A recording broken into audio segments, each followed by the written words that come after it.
Warning. The following video contains violent imagery and lewd themes. Oh, that sounds good, doesn't it? Lewd themes. Yes. So, just forewarning you. Not too bad, innit? But there are some lewd themes. Hey up, Rayvers. We're taking a trip back to ancient Rome today, where we'll experience the roars of the Colosseum with Gladiator.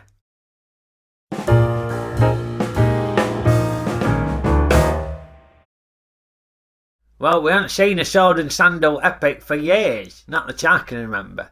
And then along comes Gladiator. My name is Gladiator.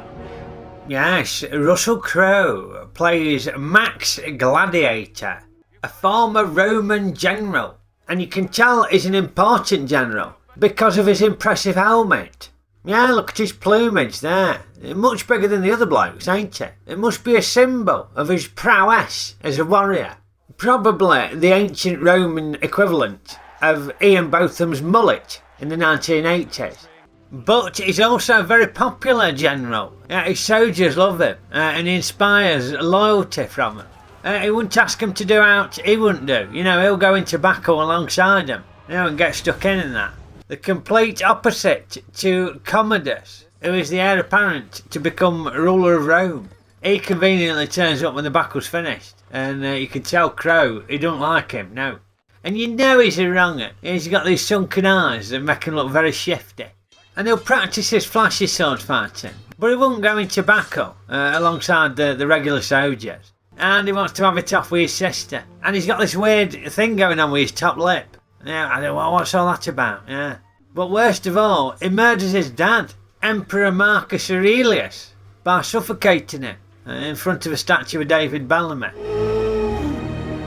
His dad being played by the infamous Hellraiser, Richard Harris, who for some reason looked like Rick Wakeman. And he ain't the only infamous Hellraiser in this. No, you got David Hemmings, who he was a good looking fella in the 60s. Look at him here, he's really gone to seed. Apart from his eyebrows, they're fantastic, looks like Dennis Healy. And most famously, you got Oliver Reed. Yeah, if you ever had Oliver Reed booked on your chat show, it's fair to say you had to expect the unexpected. Any road, Oliver Reed famously died during the filming of Gladiator due to his hell-raising antics. Yeah, legend has it, he got into a drinking competition with a bunch of sailors, beat half a dozen on them at arm wrestling, and then had a heart attack. So they had to use cutting-edge CGI to replace him in the scenes after he'd popped his clothes. And that weren't the only place they used CGI in this. They used it to great effect to reimagine the spectacle of the Colosseum and recreate ancient Rome. Yeah, it's 20-year-old now, this CGI, but it still stands up well. It certainly compares very favourably with what I deem to be the definitive sword and sandals Roman epic. Friends, Romans, Countrymen. I know. Well, get on with it then. Any road, yeah, Max Gladiator gets betrayed by the evil, loathsome turd, Commodus, and sentenced to death, but he escapes. But not in time to save his wife and kids, who get brutally murdered. And this is where Russell Crowe really busts out the Oscar-level shit here. And look at that. Look how distraught he is. That snot on his face. That's why he got the Oscar. Superb stuff.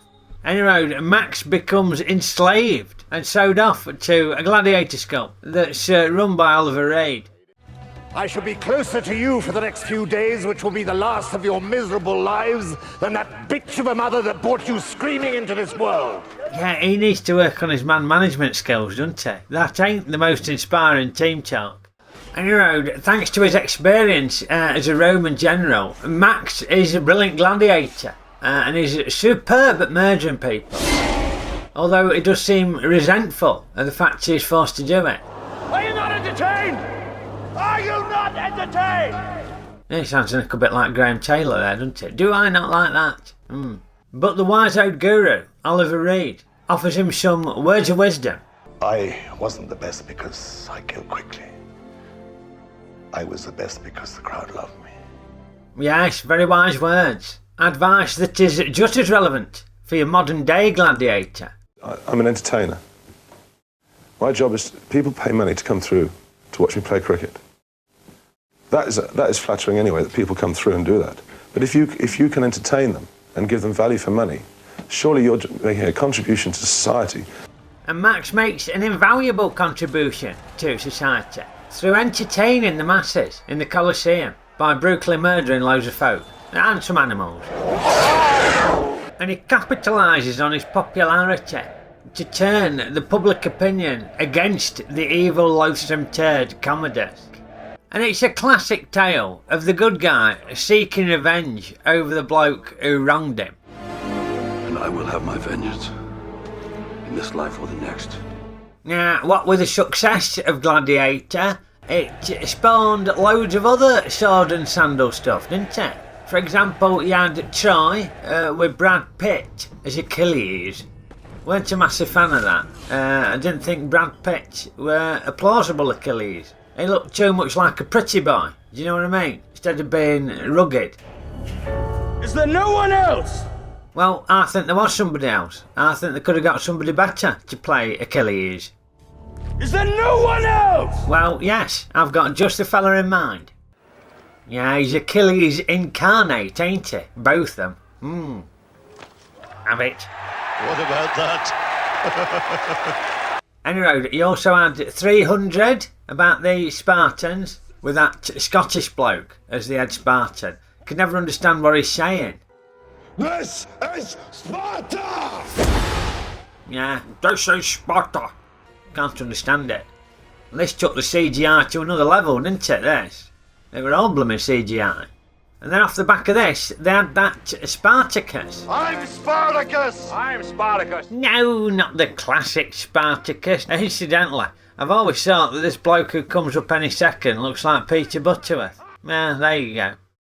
No, I meant the television Spartacus. It appeared to have loads of overly stylised violence, which I weren't a fan of. It also had loads of nudity in it. Yeah, Denise wouldn't let me watch it. It was called Spartacus Blood and Sand, but I used to call it Spartacock and Blood and Tits. You know, I'd be flicking channels and go, oh, Spartacock Blood and Tits is on. But Denise wouldn't let me watch it. So I don't know if it were actually any good in that, because I only caught the odd snippet of it here and there. I mean, it looked bloody ridiculous, but it had some good people in it. John Anna was in it. He's a famous actor, that bloke. But some of the lines what he was delivering, blooming heck. And what, I wonder, does good Solonius receive for convincing me to spread cheeks and accept deeper ramming? Yeah, he's done Shakespeare, that bloke. I'm not sure what he was doing in this, to be honest with you. Anyway, where was I? Gladiator. Yeah, I do have some critiques of Gladiator. Firstly, I were not impressed with him recycling a sound effect from Zulu.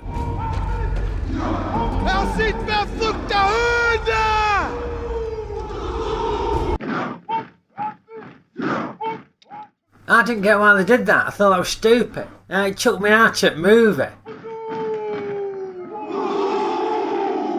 And also, they've borrowed heavily, shall we say, several plot points from the 1960s film Fall at Roman Empire. Yeah, in that, Marcus Aurelius don't want his son Commodus to be emperor. And just like in Gladiator. Commodus must never be my heir. Commodus is not a moral man. You have known that since you were young. Commodus cannot rule. He must not rule. And the end of that sees the goody fighting the loathsome turd Commodus, encircled by a bunch of legionnaires to ensure that it's a fight to death. Again, just like in Gladiator. But I'm wondering, did any of this stuff actually happen? Well, there's only one way to find out, and that is courtesy of Ickle's reality check.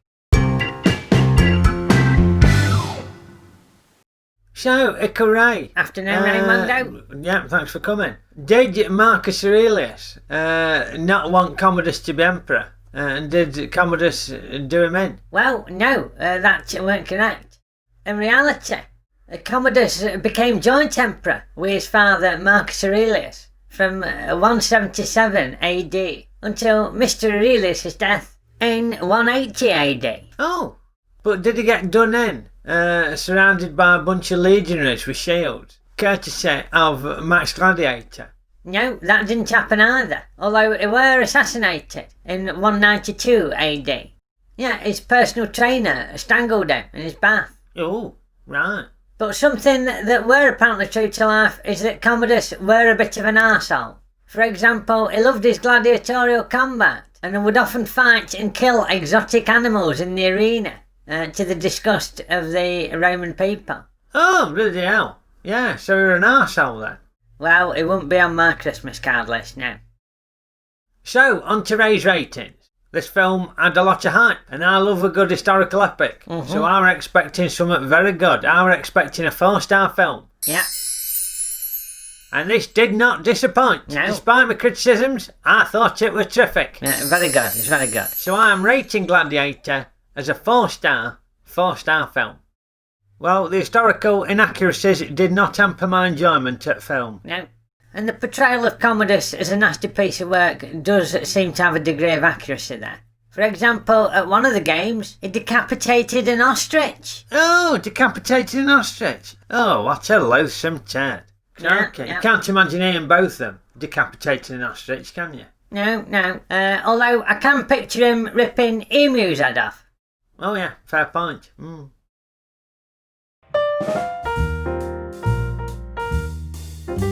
Well, I hope you enjoyed that trip to ancient Rome, and if you did, come and join me next week when I'll be donning the boxing gloves to take a look at Rocky. And if you did enjoy it, then hit the like button, smash it, as the kids say, share it with your mates, and subscribe to the channel. That way you won't miss out on how to do. Now, talking of stuff to do, come and join me for a race night on a Saturday night, 7:30 in the dining room. I'll pop a link in the description below. If you ain't got involved before, it's fun for all family. Come and join us on a race night. Yeah. And thanks to Ickle Ray for his reality check. And I will see you next time. Okeydoo. Are you off to bed then, love? As the Right. winds whip up to, and all the while, Yeah, I'll be up in a few minutes. Yeah. warm feeling 24 degrees or so. Further north across Scotland, Northumberland, Cumbria and Northern Ireland, a little more in the... And now on Channel 5, it's Spartacus, Blood and Sand. This programme contains violent imagery and lewd themes from the outset. Lewd themes.